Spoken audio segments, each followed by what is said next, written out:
अस्सलामुअलैकुम my YouTube family. तो कैसे हैं आप सब लोग। मेरी अल्लाह पाक से यही दुआ है कि जितने भी मेरे देखने वाले व्यूवर्स हैं तमामीन अपने अपने घरों में खुश रहें, आबाद रहें। तो चलिए इस व्लॉग को शुरुआत करते हैं। पता है जिस दिन ये कद्दू की भाजी यानी सब्ज़ी बना रही थी तो बिल्कुल भी मूड नहीं था खाना बनाने का, लेकिन फिर अम्मी ने बोली कि चलो जाओ खाना बना लो। फिर मैं आई और देखी किचन में तो ये कद्दू मिला, और कद्दू बनाना तो मुझे बहुत इजी लगता है। क्योंकि काटो और इसके साथ चने की दाल धो के डाल दो, फ़ौरन से बन जाता है। जब कुछ बनाने का मूड ना हो तो आसानी से ये कद्दू की सब्ज़ी बना सकते हैं। प्याज काटते हुए याद आया कि प्याज का जो रेट है ना हमारे इधर बहुत ज़्यादा बढ़ चुका है। कभी इससे पहले टमाटर का रेट बढ़ा हुआ था और अब प्याज का, यानी कुछ ना कुछ रेट बढ़ता ही रहता है। वैसे आप लोगों के इधर ये कांदे का रेट क्या चल रहा है कमेंट में ज़रूर बताना, क्योंकि यहाँ तो बहुत ज़्यादा रेट है इसका। कांदा भी बोलते हैं हम लोग इसे और प्याज भी बोलते हैं, तो प्लीज़ आप लोग कंफ्यूज मत होना कि कांदा क्या है। कांदा यानी प्याज और आलू को बटाटा बोला जाता है। मैं बनाने जा रही हूँ लौकी की सब्ज़ी जिसमें चने की दाल डालकर बनाऊँगी। तो उसके लिए मैंने कांदा भी काट ली, टमाटर भी काट ली, और ये ऐसे बारीक बारीक लौकी या दूधी जो भी बोलते हो तो उसको काट लेना है बारीक बारीक, ना ज़्यादा बारीक ना ज़्यादा मोटा, ऐसे मीडियम। और फिर उसके बाद उसके लिए प्याज लाल करना है। वैसे तो मैं बहुत बातें करती हूँ, लेकिन इस टाइम मुझे कुछ समझ में नहीं आ रहा है क्या बोलूँ और क्या ना बोलूँ।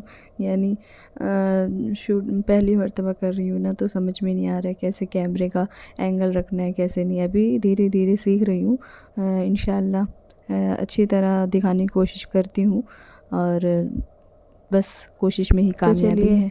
दुनियावी बातें तो बहुत है करने के लिए, लेकिन कोई फ़ायदा नहीं उन तमाम बातों का। लेकिन चलिए हम लोग दीनी बातें भी कुछ कर लेते हैं। तो अल्लाह तबारक व तआला ने जो हमारे 4 बड़े फ़रिश्ते हैं जिनका ज़िक्र अल्लाह तबारक व तआला ने कुरान मजीद में भी किया है, तो चलिए जानते हैं कि उन 4 बड़े फ़रिश्तों के जो ज़िम्मे काम दिया गया है अल्लाह तबारक व तआला ने, वो कौन कौन से काम हैं कौन से फ़रिश्ते के ज़िम्मे कौन से काम हैं, तो बताती हूँ। तो सबसे पहले ये जान लेते हैं कि उन 4 बड़े फ़रिश्तों के नाम क्या हैं। तो जो सबसे बड़े और सबसे पहले फ़रिश्ते हैं उनका नाम हज़रत जिब्राईल अलैहिस्सलाम है, और जो दूसरे फ़रिश्ते हैं वो हज़रत मीकाईल अलैहिस्सलाम है, और जो तीसरे फ़रिश्ते हैं वो हज़रत इसराफ़ील अलैहिस्सलाम है, और जो चौथे फ़रिश्ते हैं उनका नाम हज़रत इज़राईल अलैहिस्सलाम है। उनके ज़िम्मे कौन कौन से काम अल्लाह ने सुपुर्द किए हैं, तो चलिए वो जान लेते हैं। हज़रत जिब्राईल अलैहिस्सलाम के ज़िम्मे अल्लाह का हुक्म, जो नबी थे, पैगंबर थे, अल्लाह के रसूल थे, उन तमाम नबी और पैगंबर तक पहुंचाते थे। और जितनी भी आयतें नाजिल होती थी तो वो आयतें हज़रत जिब्राईल अलैहिस्सलाम हमारे जितने भी पैगंबर और नबी हैं उन तक पहुंचाते थे। और हज़रत मीकाईल अलैहिस्सलाम के जो ज़िम्मे काम हैं उनके ज़िम्मे अल्लाह के हुक्म से तमाम जितने भी लोग हैं, जितने भी बंदे या बंदियां हैं, तमाम के जो रिस्क रहते थे वो रिस्क पहुंचाते हैं। और उनके एक और काम है ज़िम्मे, जो बारिश बरसाना उनके ज़िम्मे काम है। जो बारिश होती है वो हज़रत मीकाईल अलैहिस्सलाम बारिश बरसाते हैं। हज़रत इज़राईल अलैहिस्सलाम जो है अल्लाह के हुक्म से तमाम जिनकी उम्र मुकर्रर रहती है और उसके बाद जो मौत आनी होती है तो वो अल्लाह के हुक्म से रूह कब्ज़ करने के लिए आते हैं। और हज़रत इसराफ़ील अलैहिस्सलाम जो चौथे फ़रिश्ते हैं वो अल्लाह के हुक्म से क़यामत के दिन एक सुर फूकेंगे जिसकी जो एक अलग सी बू होगी। तो चलिए ये जो कद्दू की सब्ज़ी मैं बना रही थी उसमें मैंने सबसे पहले तेल डाली कुकर में, और कुकर में तेल डालने के बाद थोड़ा सा ज़ीरा, उसके बाद उसमें कांदे को अच्छी तरह से फ्राई कर ली मैंने। उसके बाद उसमें थोड़ा सा यानी आधा चम्मच अदरक लहसुन का पेस्ट डाल दी। उसी में फिर वो भूनने के बाद कटा हुआ टमाटर डाल के उसे भून ली। उसके बाद उसमें मैंने आधा चम्मच हल्दी पाउडर, 2 चम्मच लाल मिर्ची पाउडर, 2 चम्मच धनिया पाउडर और 2 चम्मच कांदा मसाला पाउडर। तो उन सब मसालों को डाल के, कांदा मसाला बस यहाँ पर मिलता, हर जगह नहीं मिलता, वो ऑप्शन है, और अगर है तो डाल दीजिए, नहीं है तो कोई बात नहीं। तो बस ये सबको डाल के अच्छी तरह से भून लूँगी। और ये मैंने चने की दाल मंगाई थी पाव से, जिसमें से थोड़ा सा मैंने बचा ली चने की दाल। उसे अच्छे से चने की दाल को धोकर बस मसाले में डालना है और उसे अच्छी तरह से पहले सिर्फ चने की दाल भूनना है। और जब वो अच्छी तरह से भुन जाए तो ये कटी हुई लौकी डाल दूँगी। और लौकी को ज़्यादा चलाना नहीं, यानी ज़्यादा उसे भुनना नहीं है, बस 2-4 बार भुनने के बाद पानी डाल देना है। जितना हमें पानी चाहिए, यानी पतला या गाढ़ा, उसी हिसाब से पानी डाल दूँगी। और हमारे घर में तो ये चावल के साथ खाएंगे, तो मतलब थोड़ा पानी ज़्यादा डालूँगी ताकि पतला रहे, ज़्यादा गाढ़ा नहीं चाहिए। बस अब ये भी भुना चुका है थोड़ा सा, जितना हमें भुनना था इसे। और अब बस इसमें, हाँ मैं सॉरी, ये नमक बताना भूल गई थी।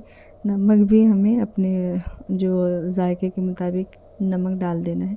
और बस इसे ज़्यादा भुनना नहीं है, अब बस ढक्कन लगा दूँगी। और 2 सीटी हमें चाहिए बस इसके लिए, तो बस 2 सीटी आ जाएगी तो बस गैस बंद कर दूँगी।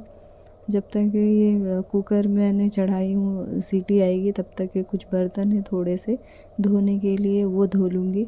और ये जो कढ़ाई दिख रही है ना आप लोगों को, ये कढ़ाई जो है ना मेरी अम्मी की बड़ी फेवरेट कढ़ाई है। यानी अगर कुछ भी उनको बनाना होता है ना, तो ये कढ़ाई का इस्तेमाल करना बहुत अच्छा लगता है। कहीं पे भी ये कढ़ाई पड़ी हो और थोड़ा सा क्यों ना बनाना हो, ये कढ़ाई चाहिए ही चाहिए। तो बस ये कढ़ाई हो गया है धोकर, और बस ये थोड़े से बर्तन हैं वो धोकर हटा दूँगी, तो हमारा साथ ही साथ दोनों काम होता रहेगा, उधर खाना इधर ये। बस मैं ये ढक्कन और तवा वगैरह कुछ भी अगर ऐसा होता है ना, तो ये नल के ऊपर मैं रख देती हूँ ताकि पानी गिरता रहे।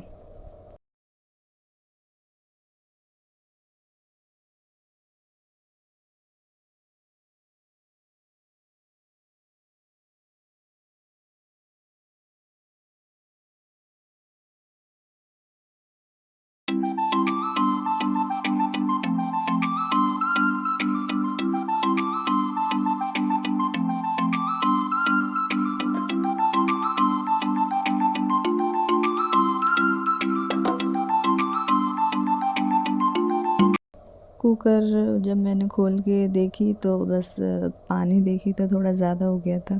उस पानी को जला रही हूँ, थोड़ा सा वो पानी जल जाएगा तो बस गैस बंद कर दूँगी। ये मैंने थोड़ा सा कसूरी मेथी डाली हूँ, उससे अच्छा टेस्ट आता है ना। ये मैंने देखी थोड़ी सी चाय रखी हुई है, तो बस जब तक कि ये सालन थोड़ा सा तैयार होना बाकी है, तब तक ये मैं चाय गरम करके पी लेती हूँ। तो हुआ क्या कि मैं इसे चिमटे से पकड़ रही थी, बहुत काफ़ी छोटा भगोना है ना, तो चिमटे से पकड़ने की वजह से थोड़ा सा चाय गिर गया। तो ऐसा है ना कि अगर खाना बनाते टाइम थोड़ा सा भी कुछ गिरता रहता है ना, तो पहले उसे साफ़ करती हूँ, तभी मेरा दिल मानता है कुछ खाने या पीने का। तो बस चाय गरम हो गई है, और थोड़ी सी ही चाय थी, यानी ज़्यादा चाय नहीं निकली। मैं बोली बस इतना ही काफ़ी है, क्योंकि रात का टाइम था, तो रात में इतनी भी चाय मिल गई तो काफ़ी है। वैसे मैं चाय की बड़ी शौकीन हूँ, मुझे समझ में नहीं आता है कि मैं चाय की लत कैसे छोड़ूँ, यानी एक आदत सी हो गई है। मेरी अम्मी बड़ी चिल्लाती है कि चाय छोड़ दो, ज़्यादा चाय नहीं पीना चाहिए, खून को जलाता है, ऐसा तो वैसा। तो बस चाय तो छूटती नहीं है। चाय पीने से ऐसा लगता है और काम करने की एनर्जी आती है। तो ये चाय पीने के बाद बस मैं उसे गैस साफ़ कर लूँगी। अगर ये किचन का प्लेटफॉर्म अगर साफ़ होता है ना, तो ऐसा लगता है पूरा घर साफ़ है। लेकिन अगर ये किचन अगर साफ़ नहीं दिखता है ना, तो लगता है पूरा घर गंदा है। और जब तक ये साफ़ ना कर लूँ तब तक ये ध्यान इधर ही रहता है। तो बस किचन को साफ़ कर लेती हूँ, उसके बाद ये पोछे हुए अच्छी तरह से धोकर डाल दूँगी, और फिर उसके बाद ये वॉश बेसिन धो धो लूँगी। ताकि पूरा काम कंप्लीट होकर अच्छी नींद आए।